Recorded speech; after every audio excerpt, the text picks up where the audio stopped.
This is the Answer Your Unique Calling podcast. This podcast provides tips, tools, and inspiring stories for creating clarity around your calling, opening your heart to infinite possibilities, and enabling you to have the greatest impact on the world. I'm Crosson-Hill, a certified spiritual life coach, meditation teacher, human design specialist, and founder of Priest of Inanna. And most recently, I've joined the faculty at Starseed Academy Coach Training. It's my mission to teach and guide others in living a spiritually aligned life that answers their unique calling. Welcome, and thanks for listening.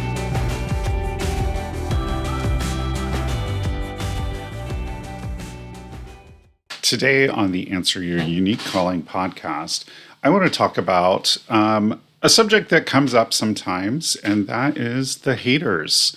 And I think you know what I mean. If you've been doing this work for a while, you probably have encountered some haters, probably have some.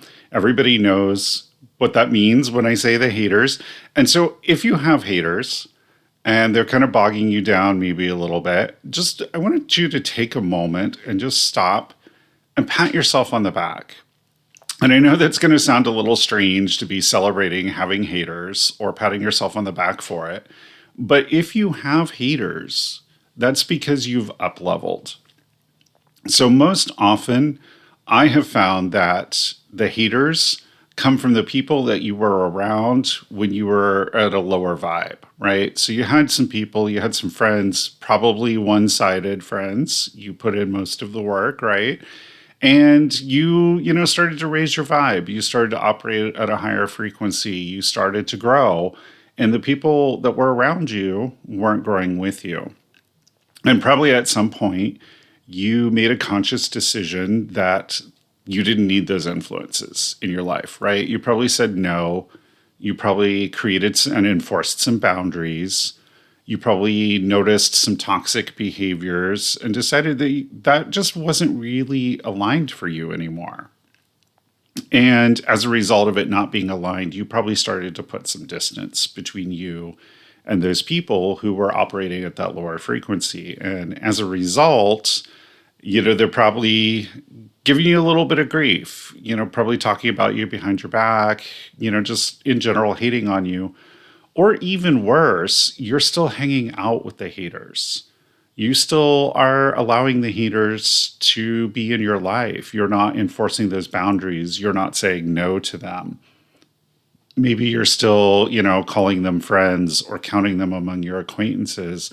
And they're not supporting you as you pursue answering your calling, as you pursue developing yourself, growing, raising your vibe. These people are trying to bring you down, right? Because they want you to be at their level. That's really what it's about. They don't feel comfortable with someone who is raising up their level, that's developing themselves and growing, and they want to keep you at their level. And so if you're still, hanging out with those people and still keeping them in your circle, there's something really important I want you to understand about that. Those people aren't going to be supportive of you as you answer your calling, and they're going to actually keep you playing small. And the most important thing about that and about 80 haters is they're not your people.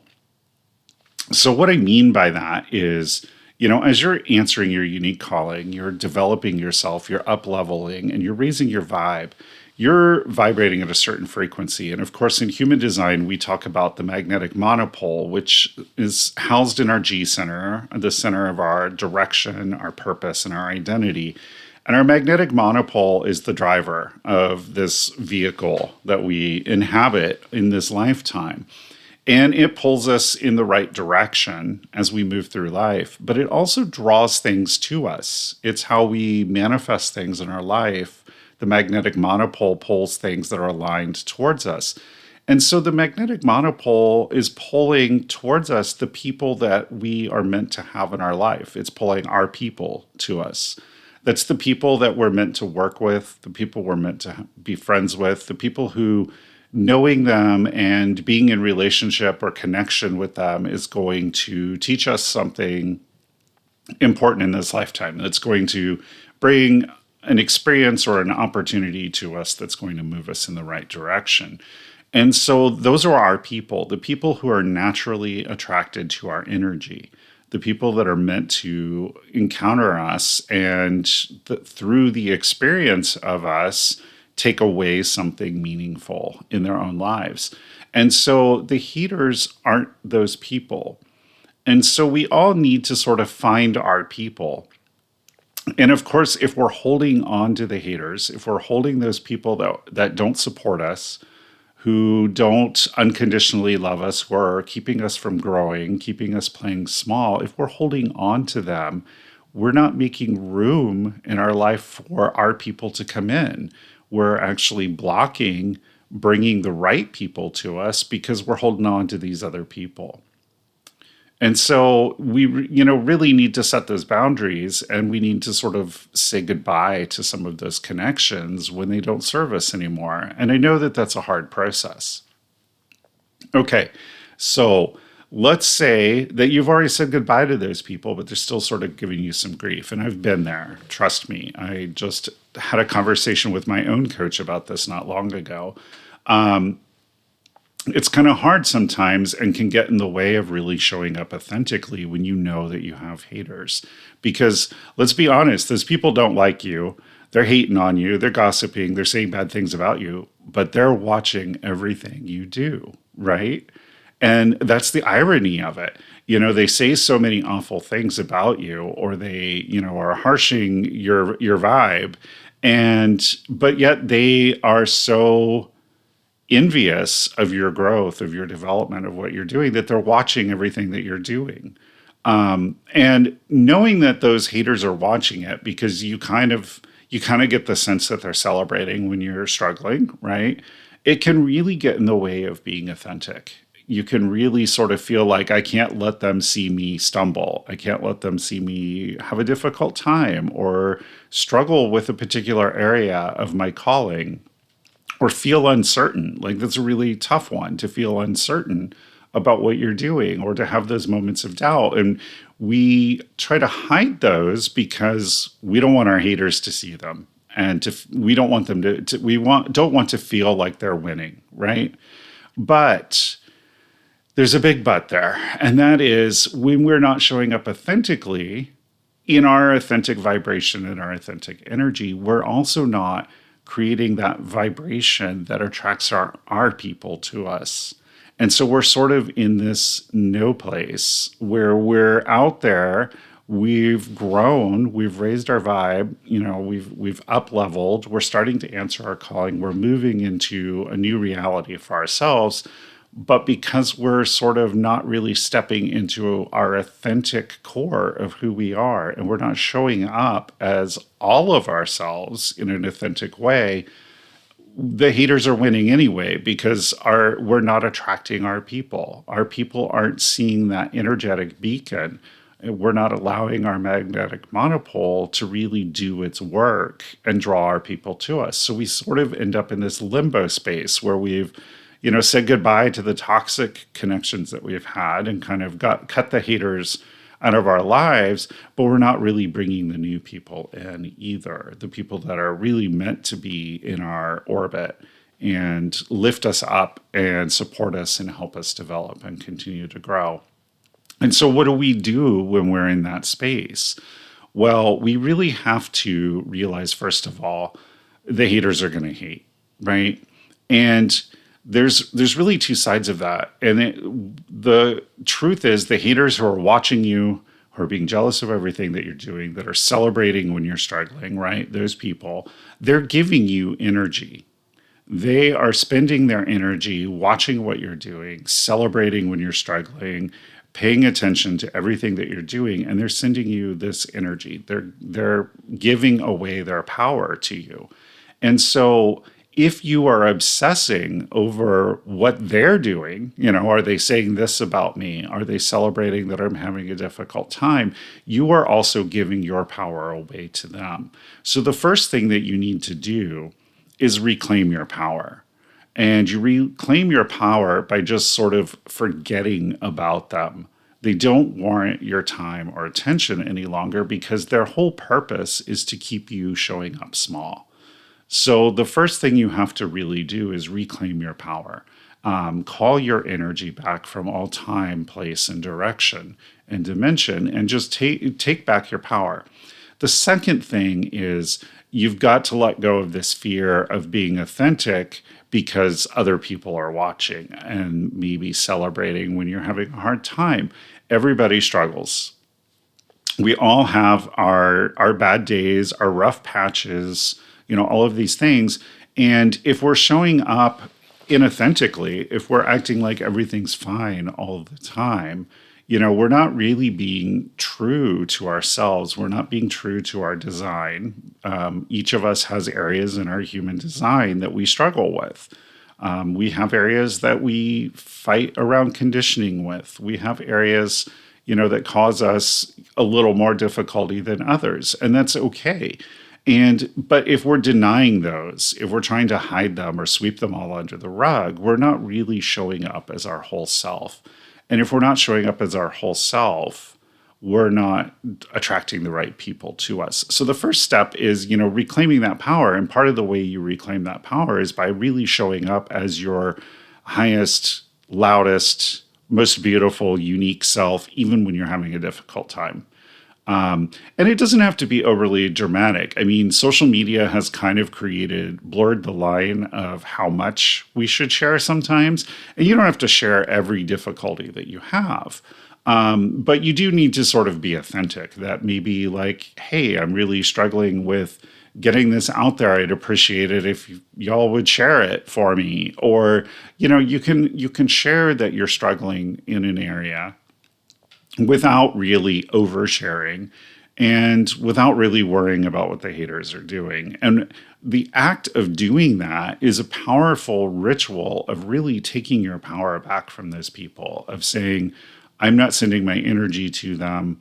I'm not giving them power over me. Like, I'm not changing what I'm doing because they're going to, recognize or celebrate a struggle that I'm having. So that's really a powerful way to reclaim your energy from them. I think the next thing is just really realizing and leaning into that idea that you've outgrown them.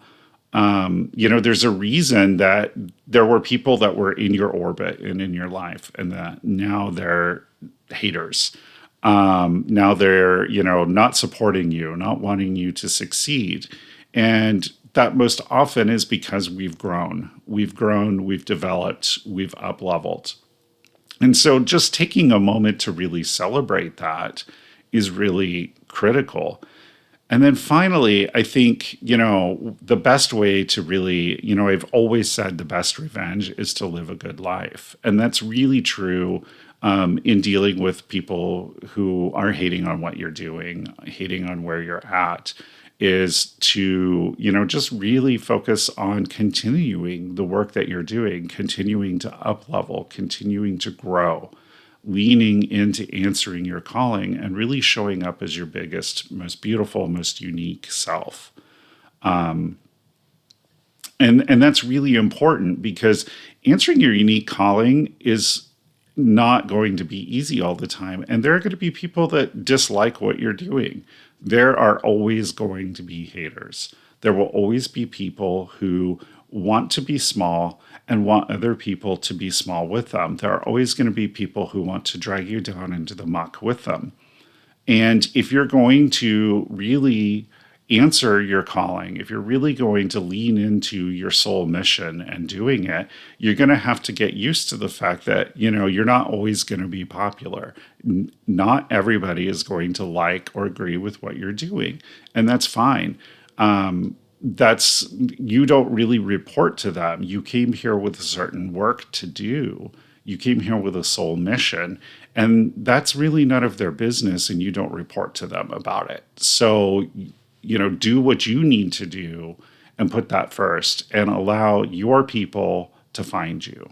Make sure that you're making room for your people and welcoming them when they show up.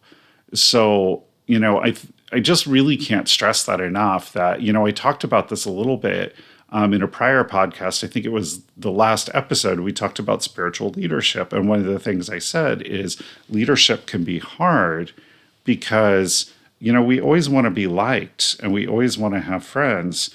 And when you're a leader, it's not your job to be popular. It's not your job to be liked by everybody. You're there to lead. You're there to, be a role model and an example and to guide others.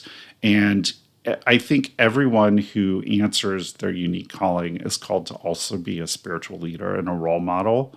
And so that means that, it's not a popularity contest. And we have to kind of get comfortable with the fact that not everybody is going to appreciate our vibration and where we're at, and that those aren't our people. And we need to just allow them to go in order to make room for our people and just continue showing up, doing our work, answering our calling, leading, being a shining, beautiful example of what it means to be a unique, authentic person who's showing up to answer their calling and do the work that they're meant to do.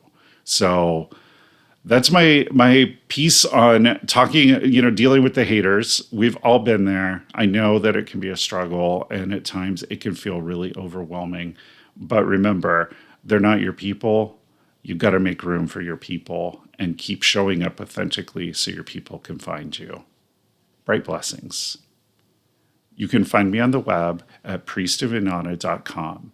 That's priestofinanna, INANNA.com. You can also find me on Instagram, priestofinanna.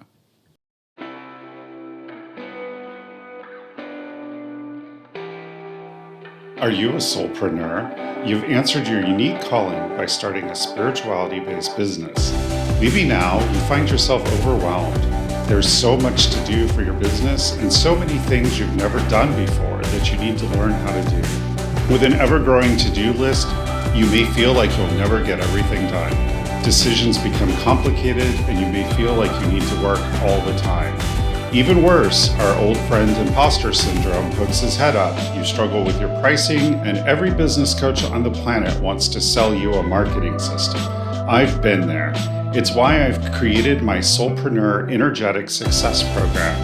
This coaching program helps you use your human design, storytelling, ritual, and transformational coaching to build your soulpreneur business.